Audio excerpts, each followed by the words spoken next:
again, what's up? Alright, looking at these videos. So what I like you to do is I like you to sit your hips back first. See how your knees kind of bend forward? And then your back doesn't come down until you're like right here. So sit your hips back first. And then when you're in the bottom position, just notice how much kind of moving around you're doing there. Alright? So I want you to come down, and I want it to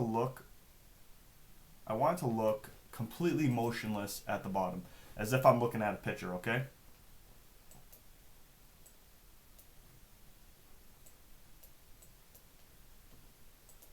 Alright, so I'd like you to set your feet a little bit better. Notice how they're like kind of moving around. So I want the whole body set here.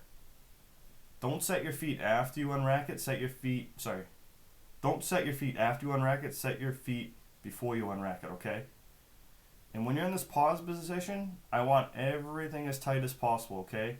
Notice how when you go to drive, I see that pulse up.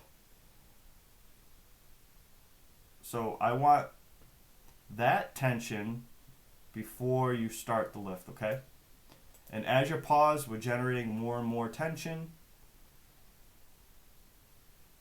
I think the tightness on the bar is pretty good. It wasn't moving around too much.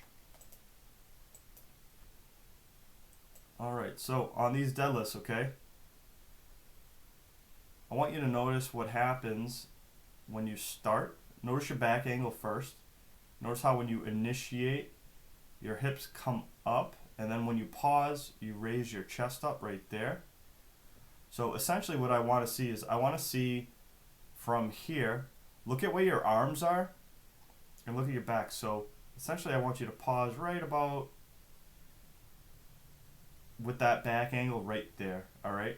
Notice how you sit back a bit, but essentially I want you to break the floor. I want you to start by breaking the ground like this, and then you're going to pause right about here, alright? So make sure that you're maintaining that back angle off the floor. Also, I need you to pull up on the bar before you start. Notice in this position, when you go to initiate, see how your arms move? Alright, so I want you to get the hips there and get the arms long and taut, using the legs to push it off the ground and maintaining your back angle off the floor. Okay, and we want to maintain the back angle upon as you enter that pause, okay?